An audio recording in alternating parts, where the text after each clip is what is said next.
Good afternoon, everyone, and welcome to the Lower Makefield Township Disability Advisory Board meeting for July 23rd. We have all the members present, so we're going to call this meeting to order. The first piece of business on our agenda is an approval of the minutes from last meeting.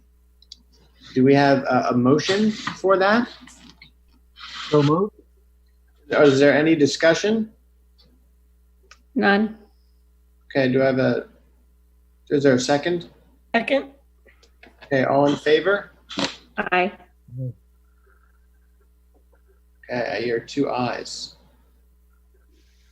Trish, did you vote? Oh, aye. Okay. Sorry. Okay, no, it's okay.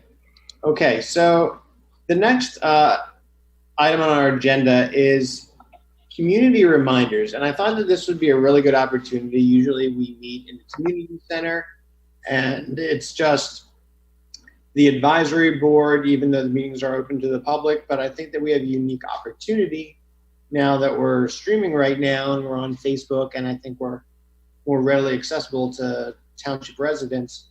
I just wanted to remind them of a couple things that they could do to, especially if they have a disability, to better connect themselves with supports and services that could potentially help them. And I'll briefly mention Smart 911, and then Lisa, could you briefly talk about the list that the Lower Makefield Township Police? Sure.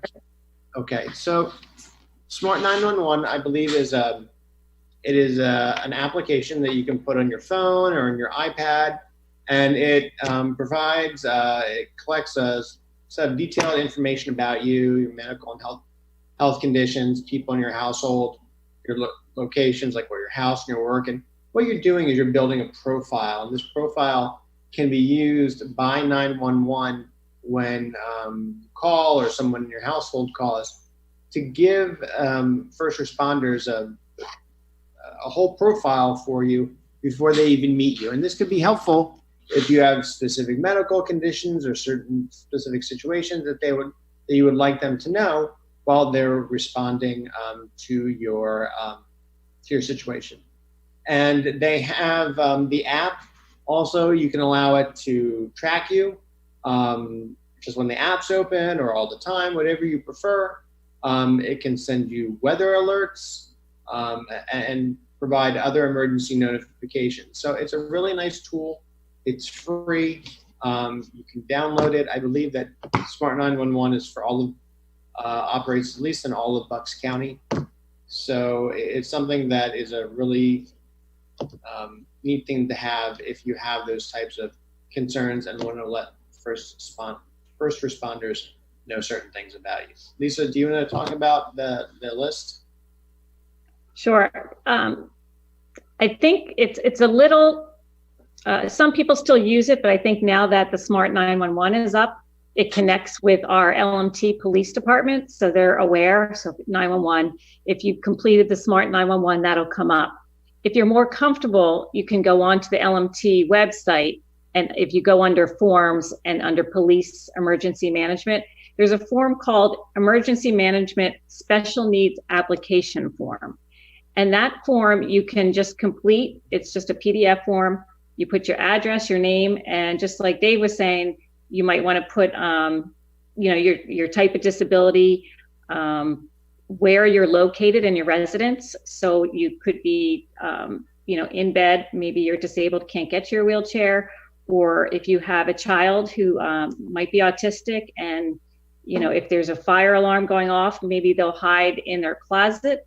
The first responders, if you complete this form, they can pull it up, get that information, and know that, okay, there's somebody with a disability in this particular section of the house. I know Trish has even had it with her mother. She let them know, I believe, a code or a key to the house, so they could enter the house if her mother was in trouble.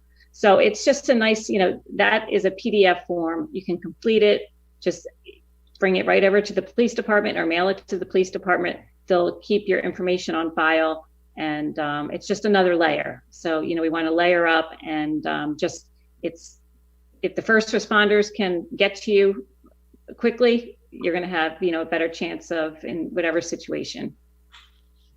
Okay. Thank you, Lisa. Are there any comments from the rest of the group about those tools? It's probably important for people to know that if they have registered in the past and have had things change, to update that form. Yeah. That's a good point. You want to keep that up to date. I know that as medical things have changed with me, sometimes I've gone onto the app and made updates so that first responders have the latest information. So it's a good point. Does that original list automatically go onto the Smart 911 list? No, Okay. no. So people that list is probably really outdated. It probably I know we cleaned it up at one point where a lot of people had moved or passed on.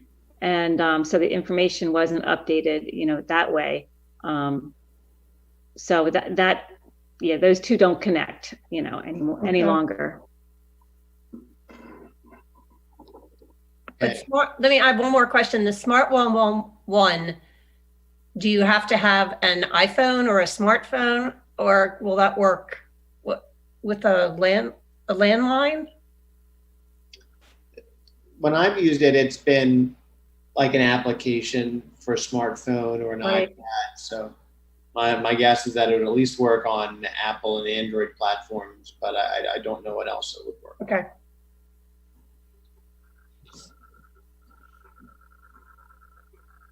Oh, you know what? One other thing, you can actually go to a website, so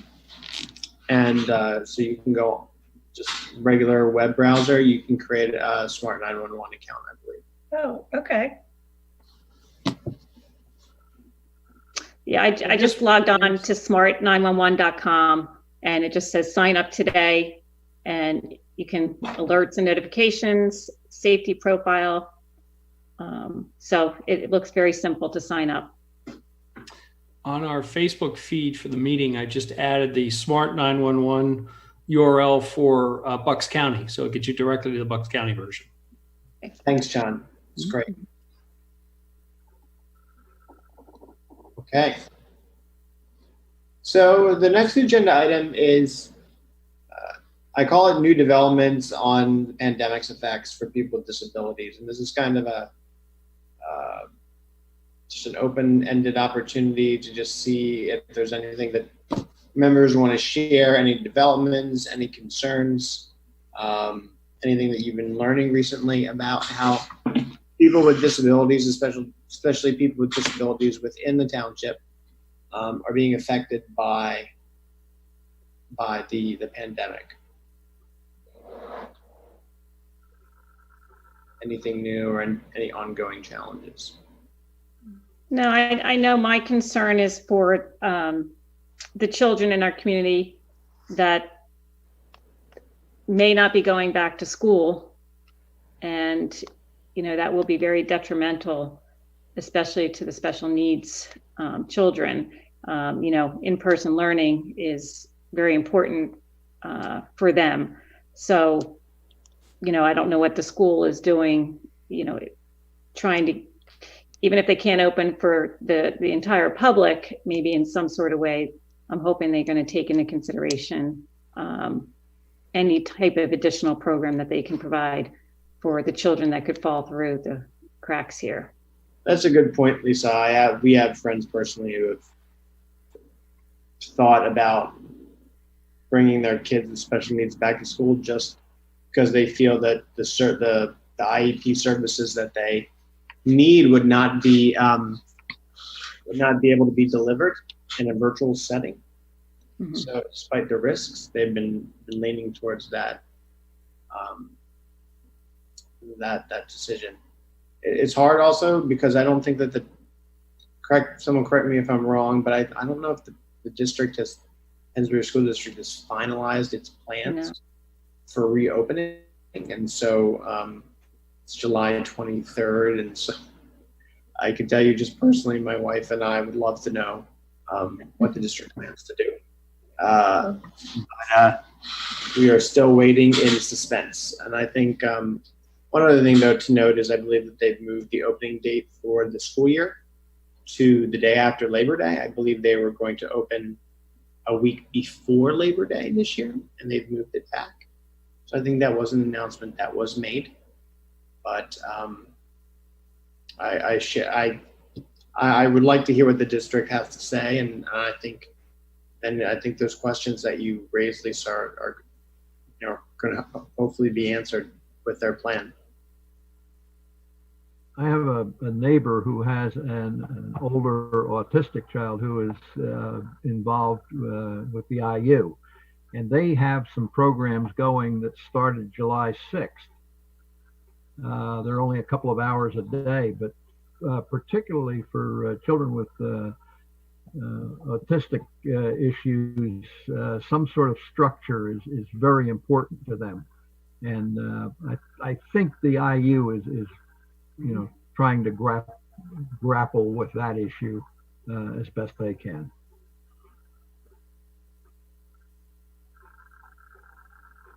I think those children also are eligible for wraparound services that I would hope that those are starting back up again for children like TSSs and OT folks and stuff like that. And I don't know if those are occurring right now, but that would be worth finding out and seeing if those services are back online for folks.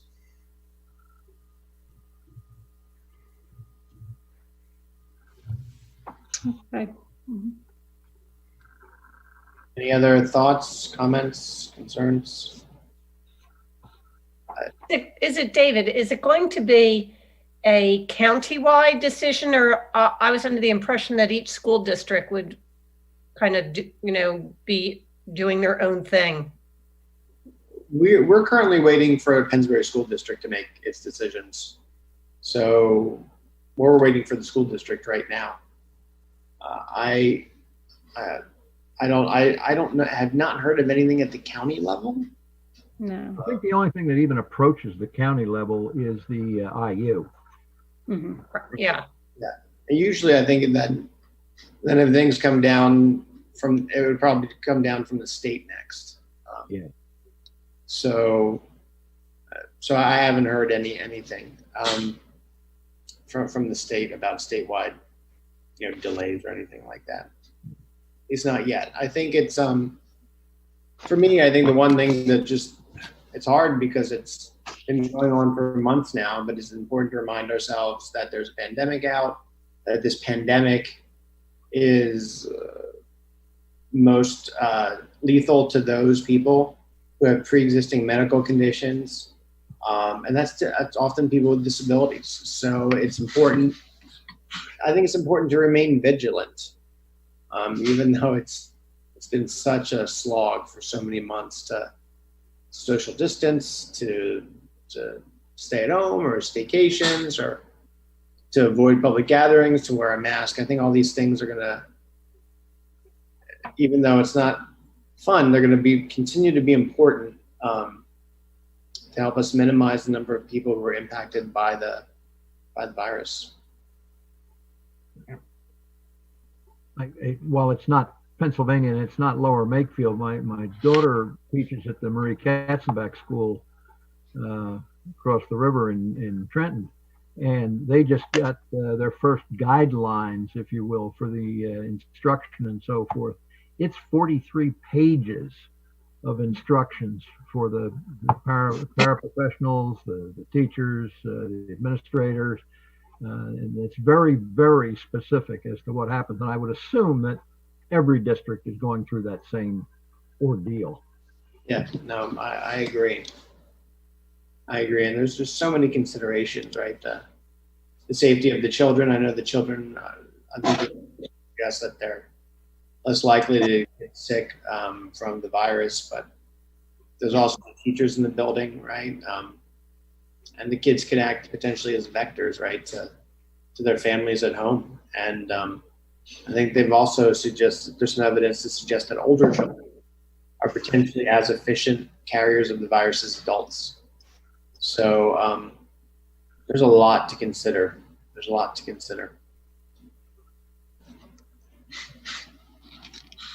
So, okay. Moving on to the next agenda item, we have some updates. The first are Roll and Stroll and Community Day, which we, when we mean Community Day, we're talking about our presence at Community Day. Not everyone in the township may know that we typically have a table at Community Day. And both our Roll and Stroll events and our table at Community Day are canceled for this year. Roll and Stroll, I think we canceled that last meeting, and I think it's good to at least remind people that we're not doing that this year. We usually used to do that at the Garden of Reflection by the accessible playgrounds. And the reason we're not having a table at Community Day is because Community Day is canceled for 2020. So, are there any comments or on that? I think they were going to try maybe to do something with vendors. I think Monica, John, you might know more about that, but they were still going to try to do something with vendors at some point, but I don't know if that would be an opportunity for us to have a table or not, if there would be a need. Yeah, there has been discussion in October of having like a food truck kind of event similar to last year around Memorial Day, but that hasn't been brought back up recently. So okay. I think that's still probably on hold. Yeah. Okay. Okay. It's going to turn out to be much of the year that wasn't. Yeah. You caught it. Hopefully all of you are catching up on your Netflix and Amazon Prime list, all right, this year. Uh-huh. Maybe that's the one thing you can say you got done. Or enjoying the peace and quiet. Oh yeah, that too. So, Dave, did any building plans come in? I did go to the township website. There's nothing there of any interest to us. It's almost all residential. There's the ongoing things, that overlay relative to the Wegmans thing and all that, but they're just grinding their way through the system. There's nothing for us at this point. Okay. Sounds good. So I think we want to try and turn in our remaining time to talking about park and rec developments.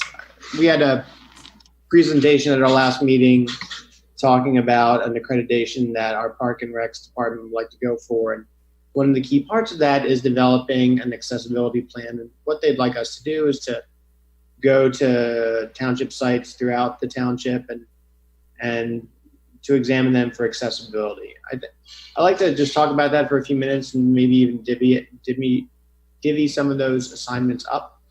But I want to talk for a few minutes about something that I think, Lisa, you forwarded to us within the past week or two. It sounded like Park and Rec was doing a couple things that were going to improve accessibility to certain sites. Could you recall what I'm talking about? Could you? I know the Park and Rec had a special meeting and they were discussing the 9/11, the Garden of Reflection. Is that what you're referring to? That was one of them. Okay, so I just wanted to bring that up because that's one of the sites, obviously, that's under the direction of Park and Rec. But I know that Ellen Saracini is on a committee there, and they were able to fundraise specifically for the walkways, the red tipple that's the red stone that's along the paths. And they did a great job of showing how they had deteriorated to the point of they were washed away and totally inaccessible for anyone, really, not just someone with a disability. So I think this money that they fundraised, they're going to totally redo. I mean, they have a great community effort with the Bucks County Technical School, I believe, for 8 weeks. It's a program where the kids are coming in and it's amazing of how much debris and brush and how much growth has occurred, in these past years. So they're really pulling out everything, replanting, making it look just, beautiful again.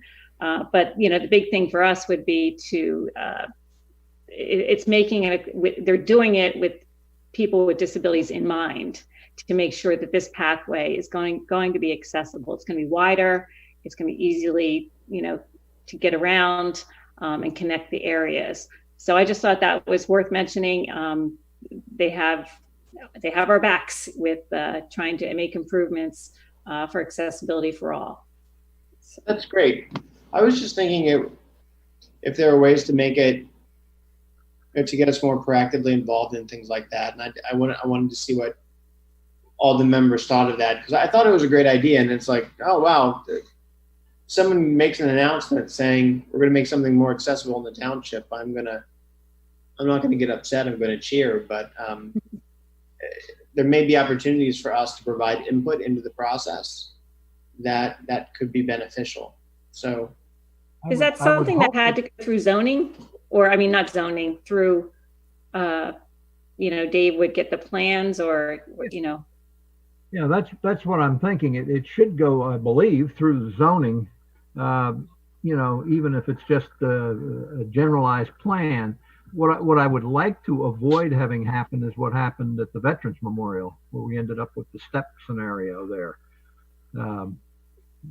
Be involved with it before it gets done, rather than criticizing it afterwards. Yeah, no, I agree with you. We want to be a part of the solution, and right. It's much easier to change things on a set of plans than after the fact. And I don't know if they've even gotten that far in the process. Maybe this was just a meeting so they can present the plan. So it's not fair for me to say that they already have started, but maybe they still have to submit something to the township before they go ahead and start the walkway. I don't know. I'll reach out to Jim and see what the story is there. Okay. I appreciate that, Dave. I think John might know something on that. Yeah, I was going to say it's township-owned property. It wasn't changing anything related to what's on the property, so it wouldn't change anything related to zoning, and I don't think it would be significant enough to go to the Planning Commission. Interestingly, the Board of Supervisors saw it for the first time last Wednesday, and it had already started. So I think there was a bit of a process breakdown there in terms of starting before getting any reviews internally. But I can certainly, I think I may have the plans, and I can look for those and send those if you'd like. I'll check right now, see if I can find them. Well, if they decided, and I don't think this is something they're doing, but if they decided to go from the red tipple stone to a concrete pathway, would that require zoning approval, or? I don't believe so, no. But unless it changed the amount of impervious surface so significantly. In that impervious surface? Yeah, but it's still a township property, and I don't think it would have to go to the zoning hearing board.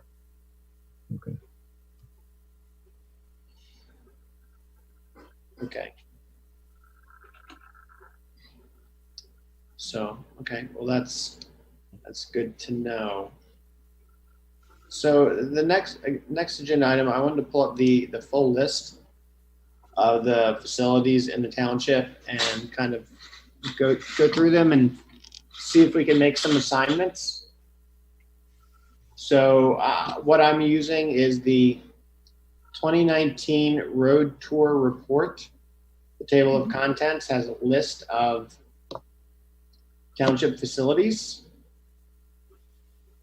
Was there any consistency? I know you had asked us for our thoughts. Was there any consistency among the members as to what we ought to look at? I believe that there were some votes to do the big ones first, potentially. And that's fine with me, but I also just thought that there may just be enough time between this meeting and the next to kind of look at them all.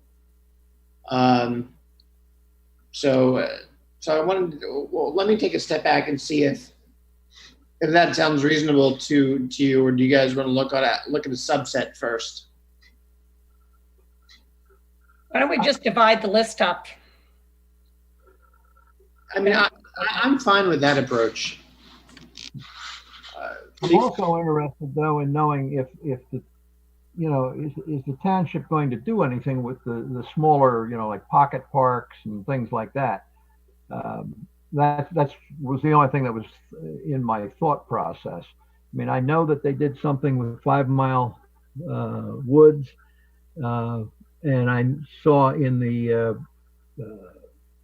road tour booklet that you sent us, they're talking about possibly paving the parking lot and things like that. But I'm guessing that all of that is subject to how many bucks do we have, and I would assume that the number of bucks is going to be very limited for at least the next year, if not longer. Yeah. So I think we want to look at the things that are most critical.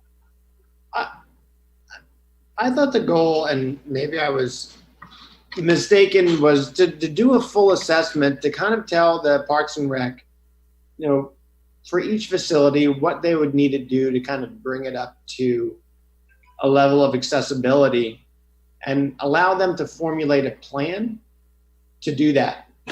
And my guess would be that some parts of the plan probably wouldn't get to some things for several years. And they'd probably have to make those decisions about prioritization when building their plan. But I thought we were going to try and just give them the information on what we saw and what we think needs to change. Yeah, I think they were putting together a 2-year plan to put all of this together. And then after that, they have however many years to implement that plan. They don't have to implement anything within the 2 years. They just have to come up with it. So I think for sure we can go through each one, but it's not something that we have to do in the next 30 days is what I mean. I think we need to start the process. And they're going to put it together in the next couple of years of what they want to work on. I thought that's kind of how it was. Yeah.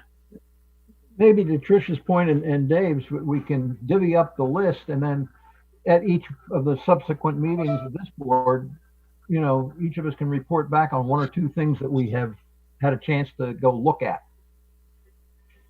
That's fair. I would be happy to go over to 5 Mile Wood. It's right down the street. I meant to do it before this meeting because Dave, you were saying that they've done something recently. The last time I was there, I wouldn't call it really accessible area. I know they have like a little boardwalk, but last time I saw it, which was several years ago, it was kind of a narrow boardwalk. It wasn't anything that you could turn a wheelchair around on. So I am kind of curious to see that. My understanding of that had to do with how much, because that is, what do they call it, protected woodlands or something of that nature. And there's a limit to what they can and can't do there as far as that goes. But I think they did replace a lot of the boardwalk and made it so at least it's better than it was. Okay. That's not saying much, eh? That could be a pretty low bar, yeah.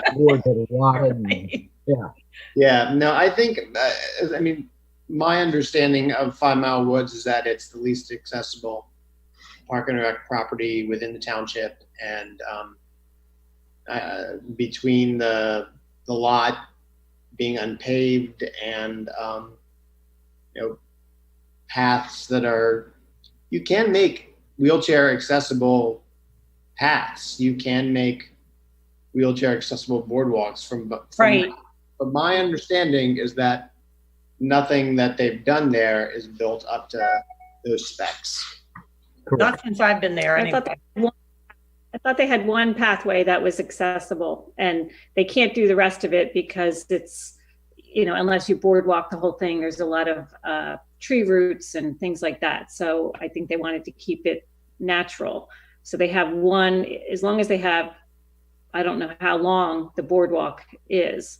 Yeah, I think maybe that's what we concentrate on, that, you have the ability to to enter into it, but it obviously wouldn't go the entire route. Yeah, I think that regarding that property, I think that the township should have just a deeper discussion about who they want to have access to that property, right? So it's hard for me to think that a few boardwalks in certain places would disturb the natural state of 5 Mile Woods. I've been in parks in other states and other areas where they have boardwalks that are accessible but allow people with disabilities to access otherwise undisturbed nature. So I think the question is that does the township want to have people with disabilities have access to that property? Is that a priority? And if it isn't, if they think that, I would be disappointed to hear that if they said that it wasn't, that if they felt that building a boardwalk would disturb the pristine nature of the place. But I think it's worth having that discussion. I think it's worth making those recommendations and having that discussion with Park and Rec. I agree with you, David. I think it's worthwhile just even having the discussion and mentioning it. And I feel, not to completely switch subjects, but I feel the same about the tree situation at Memorial, at the playground, where on a really hot day like we've been having, it's almost unusable. It's so hot with no shade. And I think by, a little bit of pressure, steady pressure maybe on Parks and Rec, maybe one of these days we can get some more trees up there. Well, I did bring up last meeting, we discussed that, and the trees are a problem because they drop things. So Monica is working with a potential volunteer that's going to maybe do the structures, like the triangle, how you put The up sails. the sails, yeah. Yeah. And then that would be a better option than the trees. So the trees are dirty, especially on that surface that we have. That's a expensive surface. So I don't think the trees are the only option here at this point. That she's working with someone to see if we can get additional shade another way. Yeah. That may be the first time I've heard trees called dirty, but Yeah. but the triangles sound like a good alternative. They're clean. They're clean. Okay. So, okay. Well, maybe the next step is we can go through the list and see if there are things that people want to pick up. Why don't we, or maybe let's do it this way. Do each of you have the list up in front of you? Yeah. Why What day did you send that out? Why not? To me, the community park includes the pool, the playground there, the tennis courts, the basketball courts. That's a big area. The picnic tables, the trail right there. So if somebody wants to pick that up, I think that's a big project that's going to take a little bit. And then maybe we can lump together the baseball complex and the Fred Allen softball complex. Those are the two areas that link up around the community center, and maybe throw in the community center in that bunch. So then somebody could do baseball, softball, and community center. Yeah. And then the other big one is Mackles Park and Memorial Park. Maybe we could lump those in. Well, I think we should probably just pick up a few. So I'm definitely willing to do Makefield Park. Okay. I can also do Yardley Hunt because I live in Yardley Hunt. Okay. And I'm going to write it out. I'll write it out too, so we have it. Yeah. I'll do whatever you want. I'll go to any place. I'd like you to go to 5 Mile Woods. I'll do that. And any place else that you would like me to go to? Does anyone of us use the dog park? No, No, but that's right down the street from me. I can check that out. it's right there. How about Why that? don't you look at that too. So Trish has, for our next meeting, she'll look at the dog park and she'll look at 5 Mile Woods. Okay. I will look at Macclesfield Park and I will look at Yardley Hunt. And by Yardley Hunt, I'm assuming they're talking about the tennis courts on Schuyler and Revere Road.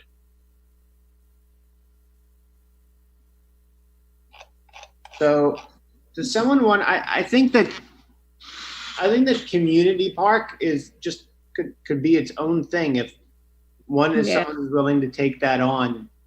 Just that whole thing. That's a lot. When you're saying community park, you're talking about the complex around the pool and all that? Yeah. Yes. Yeah. Well, it's just Come up on, to Dave. state. You're familiar with that. Come on, Dave. Yeah, I said I'm right. There's a lot there, Dave. There's basketball courts. You got all kinds of things in there. Yeah, I think we can ignore the pool itself for now. Yeah. But I think the playgrounds, the basketball court, right? I don't know if there's tennis courts, but there's definitely basketball courts down back there. There's in the back there. There's fields for softball and other sports. So there's a lot there. Yeah. I'll take that one. Okay. And then, Lisa, what would you like to look at? All right. Well, I guess I'll do, hold on. I'm scrolling through. Well, I think maybe we'll do the Memorial Park, right? Since that's kind of, that's you know that, yeah, you know that well. Yeah, so we'll finish that. And I'm just trying to think of what's important to do right now. I mean, to me, the bike paths, we can't look at those. I mean, they know they have to be redone in a lot of areas, and so that I don't think is that. I think they are building a bike path hit list of where repairs need to be made. Where tree roots have broken through and you have breaks in the bike path, and they're prioritizing. We are fixing some of those now. Good. One thing, John, that I'd like to ask is they recently redid Heacock between, I guess it would be Yardley Langhorne and Stony Hill. Were they going to do the curb cuts? I'm thinking specifically of Heacock and Edgewood Road.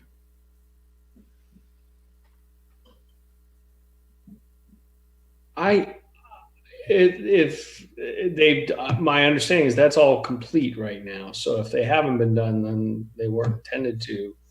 But I'd have to check on that. That if you recall, Edgewood and Heacock is taken care of because that's part of LMT. I believe Heacock and Edgewood or vice versa, is a state. There was a difference in jurisdiction. Dave Rogers, do you remember that? Right. The Heacock and down by the CVS there, where they did put in curb cuts to nowhere, but right. There's no sidewalks to connect to, but that was all done. Yeah, one of those. There are bike paths there for most of them, but there is one corner that they put a curb cut to nowhere. But did they? Right. But did they do? They didn't do anything for Edgewood again, and I'm kind of surprised because when I read the scope of work, they said that it was going to be part of that new curb cuts was incidental to the work. Okay, why don't I take Memorial Park, Community Center, and Veterans Park, and part of Veterans, I'll look into the curb cuts at that intersection there of Heacock and Edgewood, okay? I'm actually looking at Google Maps on that, and there are curb cuts on the southwest corner, and let's see, and the southeast corner. Yeah. And I believe the northwest corner doesn't officially have a curve. It looks like it might. No curve. Right, there's no curve. Yeah, no. And the side where the church is, has sidewalks. Yeah, if you were on the Yardley Hunt side of Heacock Road going over Edgewood Road towards Stony Hill, but there are curb cuts there on both sides because that's part of the bike path system. Right. But those are old curb cuts. But the other side of the road, the Veterans Park corner, and Yeah. the church corner do not have curb cuts. Right. But there's also no sidewalk, which is why. There is a sidewalk though, bike path sidewalk on the On the Veterans Park, yeah, right, Yeah. on the Veterans. But on the other side, there's no sidewalk. But so yeah, you've got a part of the bike path system that does not have a curb cut connection. Right. Mhm. But there's also no curb there too.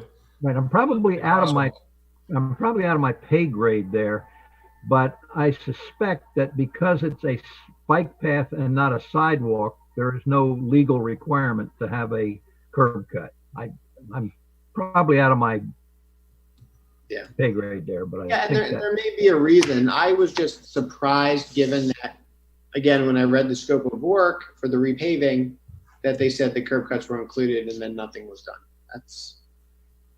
That's why I was surprised. Okay, well, I'll take a look at that with Veterans Park. it sounds like we have a preliminary list, and I think that Mhm. if we go through the list and we write things up, we can talk about them at the next meeting, and then we can divide up a little bit more of the list. Mhm. That Sounds fair? good. Yeah. I'll be able to get the second half of the list done, on the next cycle. So I think the final question is, when do we want to meet next? We had talked about doing kind of a 2-month on, 2-month off schedule. So I don't know if you guys want to keep that schedule. If you'd like to change something different, it would be if we didn't meet in August, we'd meet again in September. Yeah, I would suggest doing that. Okay. And then I have more time to look at our responsibilities here. Okay. depending on when we meet in September, I will be out of town for a good part of September, as it stands right now. Okay, We well, don't know what COVID will do. maybe Dave, we can figure out, I can get you my report before that. okay, yeah, and maybe we can even talk offline. We can figure out a date maybe that works for everyone. That's when you're in town, or you can just remote in from where you are. So Mhm. It's another possibility. I'm sure you'd want to stop your vacation and chat with us. This is one of those vacations where I am in the condo all by myself while my wife is in painting classes. Oh, okay. We'll enjoy that. So is there any other business, any other issues that anyone would like to discuss? There was one item you had on your agenda, carpool. Oh, yeah, thanks. That's a good reminder. I remember, and maybe I'm misremembering this, that there was an idea of there's going to be a carpool review of the park and rec sites. Oh, yeah. Oh, yeah, right. I mean, I think they're meeting at each one. My suggestion is it's probably better if we just kind of go and take a look ourselves. I know that, yeah, but John, what do you think? I think it's better if it's that kind of, you get lost in the, it's out there. So each year there's where all the supervisors in the parks and rec board tour the facilities. And it's usually July, but it hasn't been scheduled for this year. So I don't believe it's happening this year. And they have a bus and they'll take you from place to place for that. But that's not scheduled as far as I know this year. So I think it may be canceled because of COVID. It is actually, each year you do it and you end up seeing different things, right? Every time you go. So it is helpful. And if it comes up, I will definitely bring it to your attention. But I don't think we're having it this year. Okay. That's fine with me, to leave it there. Okay, any other business? Nope. I'll make a motion to adjourn. Second? Okay, all in favor? Bye. Bye. Okay. Take care, everyone. Goodbye. Thank you.